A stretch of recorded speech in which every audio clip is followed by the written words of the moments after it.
નમસ્કાર દર્શક મિત્રો, આપ જોઈ રહ્યા છો YNN ન્યૂઝ। હવે જોઈએ અગત્યના સમાચાર। પેરેન્ટ્સ અવેરનેસ ચેરિટેબલ ટ્રસ્ટ દ્વારા વડોદરામાં બનેલી ગોઝારી ઘટનાના જવાબદારો વિરુદ્ધ ફરિયાદ નોંધવામાં આવી। Vadodara parents awareness charitable trust Vadodara દ્વારા કોટિયા પ્રોજેક્ટ્સના ભાગીદારો અને અધિકારીઓ, સનરાઈઝ સ્કૂલના આચાર્ય અને ટ્રસ્ટી તેમજ મ્યુનિસિપલ કમિશનર વિરુદ્ધ ફરિયાદ દાખલ કરવામાં આવી। તારીખ 18ના રોજ મોટના તળાવ રણી વડોદરા ખાતે હોડી પલટી જવાથી 13 વિદ્યાર્થી અને 2 શિક્ષકોના દુઃખદ મૃત્યુ થયા અને અન્ય કેટલાક વિદ્યાર્થીઓના ગુમ થવા માટે જવાબદાર તમામ આરોપીઓ સામે કલમ 304, 308, 114 અને આઈપીસીની અન્ય જોગવાઈઓ હેઠળ ફરિયાદ દાખલ કરવામાં આવી। YNN news Vadodara.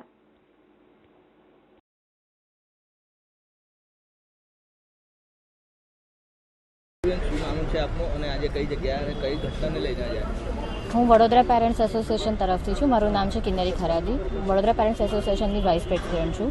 આજે અમે જે ગઈકાલે આપણા વડોદરામાં જે ખરાબ દુર્ઘટના બની છે એના સંદર્ભમાં પોલીસ કમિશનરને અત્યારે આવેદનપત્ર આપવા આવ્યા છે અને સાથે સાથે કલેક્ટરશ્રીની ઓફિસે પણ જઈ રહ્યા છીએ, કારણ કે આમાં અત્યારે હું માનું છું કે પૂરેપૂરી ભૂલ પ્રશાસનની છે।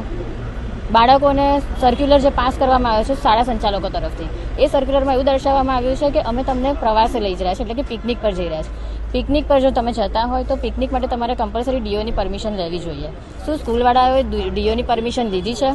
અને એ લોકો અત્યારે એવું પણ કહી રહ્યા છે કે અમે ફિલ્ડ ટ્રીપ પર લઈ ગયા હતા। ફિલ્ડ ટ્રીપ હોય તો તમે પરમિશન ના લો, પણ જો પિકનિક હોય તો તમારે પરમિશન લેવાની જરૂર છે।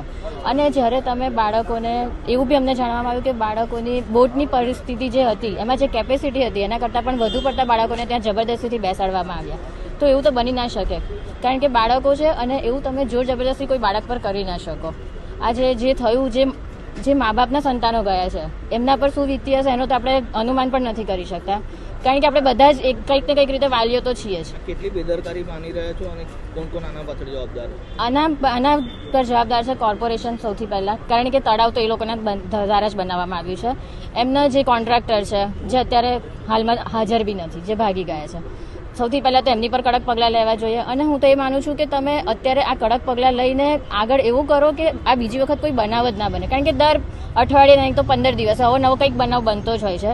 છેલ્લા થોડા ટાઈમ પહેલાં બી અંબે સ્કૂલમાં પણ આ બનાવ બન્યો હતો કે સાયકલ રેસ રાખી હતી અને એમાં નાનું બાળક આવી રીતે એક્સિડન્ટ થયું હતું ને એક્સપાયર થઈ ગયું હતું। આજે મા બાપનું તો બાળક જતું રહ્યું, પણ શાળા સંચાલકો કે આપણે પોતાની અહીંયાની કોઈ જ સરકારે કોઈ રીતનો એનો રિસ્પોન્સ નથી લીધો। તો હું એ કરીશ કે તમે ખરેખર કડક પગલાં લો અને આવું બીજી વાર ના બને એના માટે આગળ કંઈક ને કંઈક ડિસિઝન લો। જો માંગણી સંતોષવામાં નહીં આવે તો આગામી દિવસોમાં શું વલણ થશે? અમે આગળ આંદોલન કરીશું। જી સાહેબ, આજ રોજ કઈ જગ્યાએ આની કમ્પ્લેન લઈને આવ્યા છો અને શું મુદ્દો છે?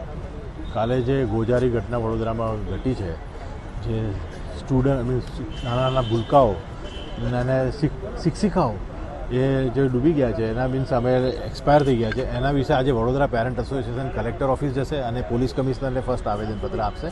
એટલે આમાં જે બી ઇન્વેસ્ટિગેશન થવાની છે એ ફેર ઇન્વેસ્ટિગેશન થાય, કોઈ નાના નાના લોકોને પકડીને છોડી ન દેવામાં આવે અને જે ઉપર સુધી તથ્ય બહાર આવે।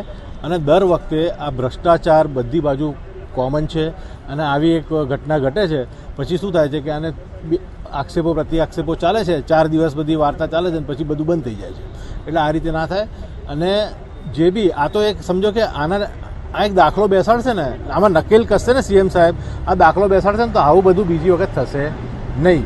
એટલે આપણે આજે તો એજ્યુકેશન સેક્ટરમાં થયું છે એટલે અમે આવ્યા છીએ પેરેન્ટ એસોસિએશનના લીધે, પણ આમાં આખા ગુજરાતમાં શું થાય છે કે આપણે ભ્રષ્ટાચાર દર વખત જીતી જાય છે અને ભ્રષ્ટાચારીઓ જીતી જાય છે અને જનતા જે છે હારી જાય છે। મારે કહેવાનું એમ છે, એટલે આપણે દર વખત આવા રિપીટેશન થઈ જ જાય છે। મોરબીમાં બી થયું, હવે આ નવું થયું, એટલે બધું બહાર આવશે ધીરે ધીરે આ કે આને કોન્ટ્રાક્ટ આ રીતે આપ્યું, આમ થયું તેમ થયું, પણ એના ઉપર એક્શનમાં કંઈ થતું નથી। છેલ્લે એ લોકોને જામીન મળી જાય છે। હવે કોના ઉપર એક્શન લેવી જોઈએ તમને કેવું લાગે? બધા ઉપર એક્શન થવી જોઈએ। સ્કૂલ પર પણ એક્શન થવી જોઈએ કે સ્કૂલે ઇન્ફોર્મ કેમ ન કર્યું? પિકનિક હતી તો ડીઓને ઇન્ફોર્મ કેમ ના કર્યું? અપાર્ટ ફ્રોમ દેટ કે એના સિવાય કોન્ટ્રાક્ટ કેવી રીતે આપવામાં આવ્યો, કયા કયા ઓફિસરો, આઈએએસ ઓફિસરો ઇન્વોલ્વ છે, બધા ઉપર નકેલ કસવી પડશે આમાં। અને આમાં બધા ઉપર નાના પેલા બોટવાળાને પકડીને, આને પકડીને કે કોન્ટ્રાક્ટરને પકડીને છૂટી જવાનું કોઈ આમાં મેટર થતી નથી। બધાને ઉપર એક્શન થવી જોઈએ અને ફેર ઇન્વેસ્ટિગેશન થવી જોઈએ।